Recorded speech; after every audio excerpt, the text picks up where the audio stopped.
Oke, selamat datang kembali. Kita di perkuliahan ini kita akan membahas tentang materi review sebelum kita masuk ke kalkulus lanjut. Untuk materi kita hari ini kita akan membahas mengulang tentang limit. Jadi nanti kita sebelum lebih jauh ke integral parsial dan yang lainnya, kita harus mengenal limit karena ini adalah dasar dari integral dan juga diferensial.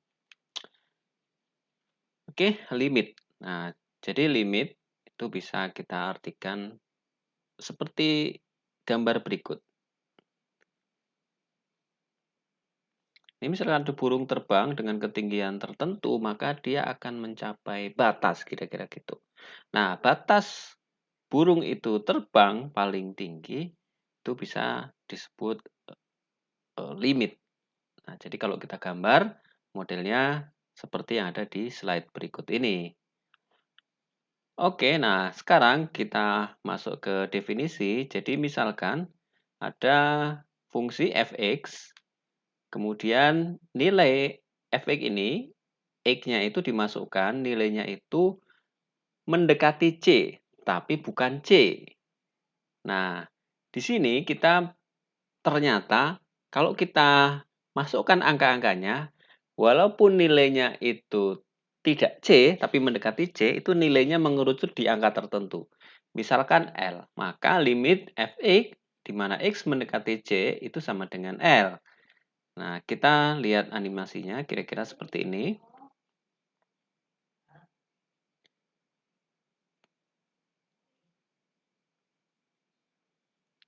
Nah, kita lihat ini garisnya lurus melengkung. Nah, kita melihat tingginya. Tingginya seberapa sih? Nah, tingginya ini, fx-nya ini L sebelum dia naik. Kira-kira seperti itu.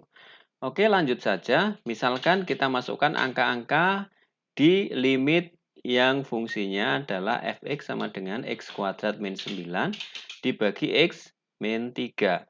Nah, kalau Anda masukkan nilai x di sini, di mana x-nya itu mendekati 3, maka ada yang ada hasilnya seperti yang ada di tabel di bawah ini.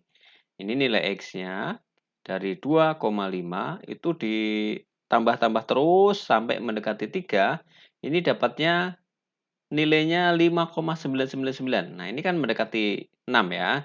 Sementara kalau nilai yang dimasukkan X-nya itu 3, sekian atau lebih besar sedikit daripada 3, ini nilainya juga 6, sekian. Artinya dari fungsi ini itu limitnya 6. Jadi nilai dari limit X mendekati 3 dari fungsi X kuadrat min 9 dibagi X min 3 itu sama dengan 6.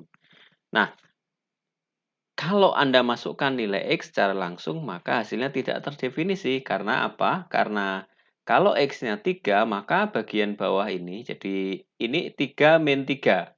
Jadi kan 0. Terus yang atas juga sama, X kuadratnya, jadi 3 kuadrat sama dengan 9 dikurang 9. Jadi 0 juga, jadi 0 per 0. Nah, 0 per 0 ini tidak terdefinisi.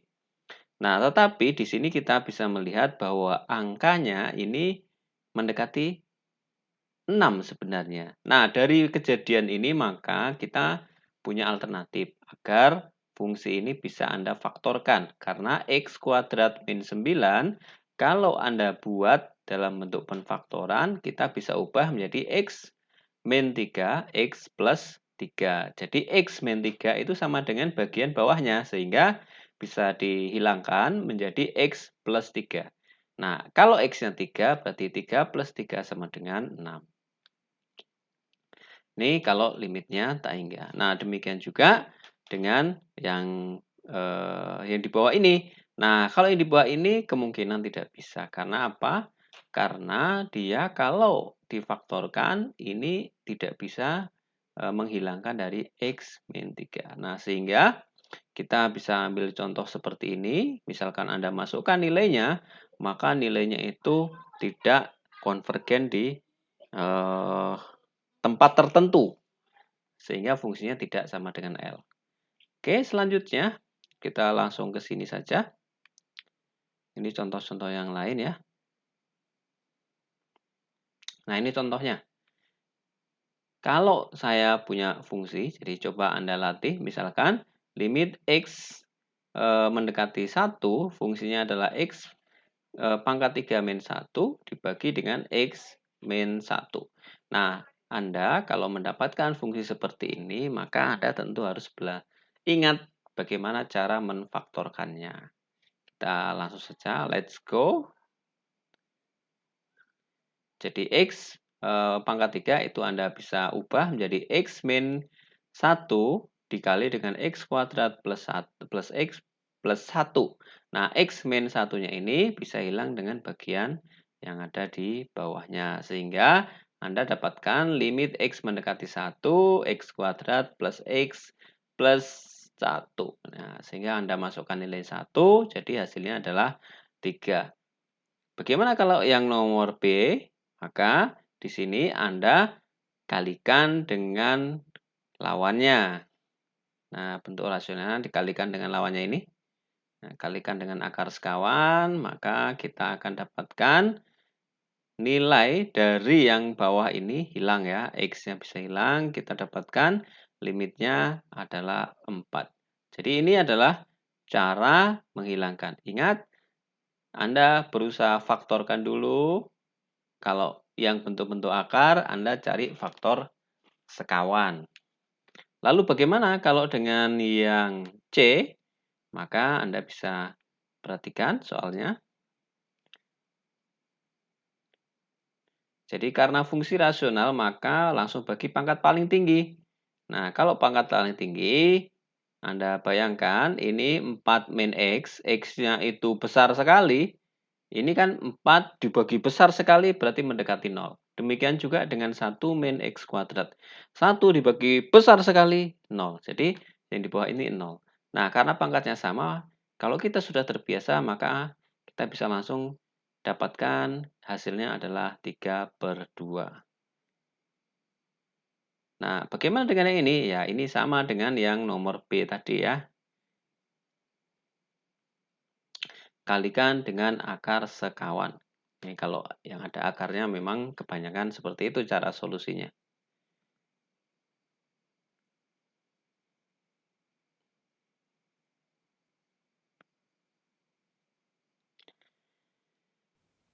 Oke, selanjutnya ini teorema limitnya. Jadi kayak gini, misalkan limit X, ini K, X mendekati C, ini K. Jadi dia tetap sama ya, kalau dia bukan fungsi tapi konstanta, dia langsung limitnya ya konstanta itu.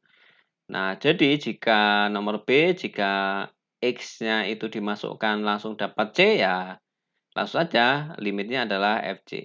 Ini adalah rumus-rumus yang Anda bisa hafal, sehingga Anda bisa lebih mudah mengerjakan soal limitnya. Ingat, 1, 2, 3, 4, 5, 6, 7, 8, sebaiknya Anda paham betul. Oh, karena saya di sini kita hanya mengulang, maka saya tidak bisa menjelaskan terlalu banyak ya. Kita langsung latihan saja. Ini contohnya, tentukan nilai dari limit X mendekati 1, 7X min 4. Ini kalau Anda masukkan hasilnya langsung didapat, ya itu saja langsung dapat. Jadi seperti yang A. Jadi limit 4, limit 7, jadi hasilnya 3.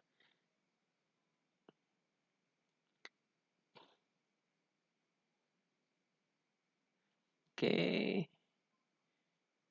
Ini kalau limit trigonometri, ya ingat ini ada 6 yang harus Anda ingat. Jadi misalkan sin X per X limitnya, limit X mendekati 0 itu 1. Demikian juga kalau Anda balik X per sin X, ini limit mendekati 0-nya juga 1. Cos juga sama. Sementara cos kalau kita balik, ini hasilnya 0. Dan tan juga seperti itu. Oke, ini pembuktiannya. Jadi bukti sifat pertama, misalkan sudut ini X-nya adalah 0 sampai 90 derajat dengan jari-jari panjang satu satuan, BOA itu X, maka segitiga AOB dan segitiga OCB itu adalah segitiga siku-siku, ingat siku-siku berarti ada salah satu sudutnya yang 90, maka sin-nya itu adalah AB per OB itu sama dengan AB per 1, sehingga AB sama dengan sin X. Nah, tan-nya juga sama. Nah, panjang busurnya adalah BD. Jadi, kita akan dapatkan seperti itu. Nah, ini langsung pembuktian selanjutnya. Jadi karena cos min X sama dengan cos X, cos min sama dengan min sin X, maka kita dapatkan dari bentuk 1, 2 kita dapatkan bahwa nilai dari sin X per X limitnya mendekati 0 itu sama dengan 1. Anda bisa cari lagi ya. Ini mungkin saya akan perlihatkan sekilas saja cara menggunakannya. Nah, misalkan ini. Ingat, ini sin 3X dibagi 2X. Ini kan sin 3X. Nah, Anda manipulasi angka yang ada di dalam sini sehingga nanti bentuknya ini sin X per 3X. Jadi ingat kalau yang di sini yang ini kan sin X per X, artinya angkanya ini 1, sin 1X dibagi 1X. Jadi kalau yang lainnya sin 3X per 3X itu 1 juga. Nah, ini juga sama. Anda harus mencari nanti dapatnya sin 3X per 3X. Sehingga nanti itu kalau dibuat limit sama dengan 1. Oke, kita lihat detailnya kayak gini.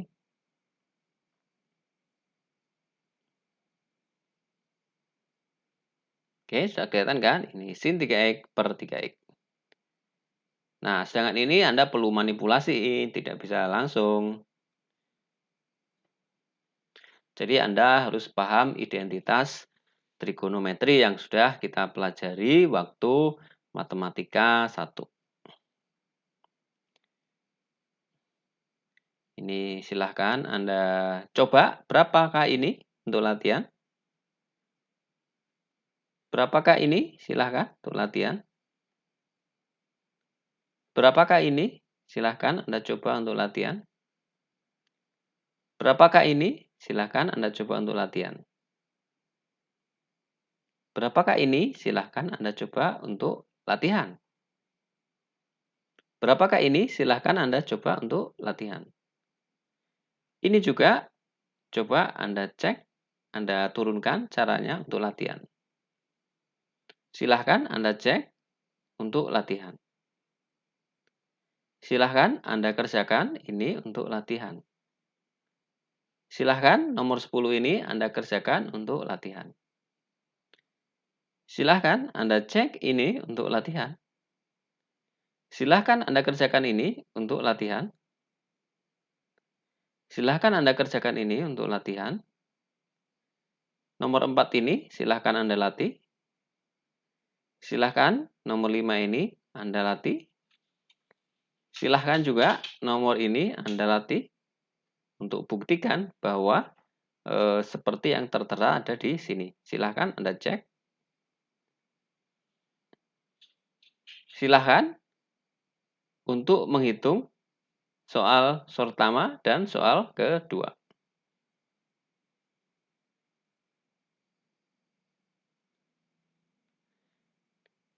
Nah, ini contoh yang aplikasi dari limit. Misalkan, nah limit fungsi itu aslinya kayak gini ya. Jadi ini sama dengan apa namanya turunan. Tapi kalau turunan biasanya ini hanya Anda ganti dengan delta T atau delta X. Misalkan sebuah benda bergerak selama T detik menempuh jarak S meter ditentukan dengan fungsi ST sama dengan T kuadrat plus 2. Tentukan kecepatan sesaat pada saat T sama dengan 4. Ini Anda langsung turunkan saja karena kecepatan adalah turunan dari jarak.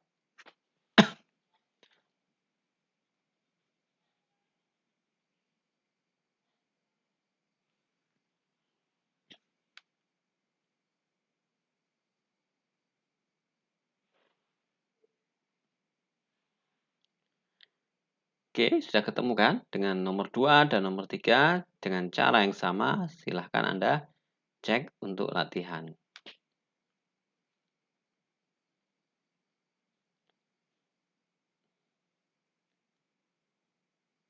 Nah, ini Anda perlu ingat bahwa kalau kita terkait dengan diferensial, terkait dengan limit, lalu juga terkait dengan garis singgung itu sangat-sangat berkaitan erat. Maka di sini kalau orang menyatakan garis sekant atau gradien itu nanti terkait dengan apa namanya?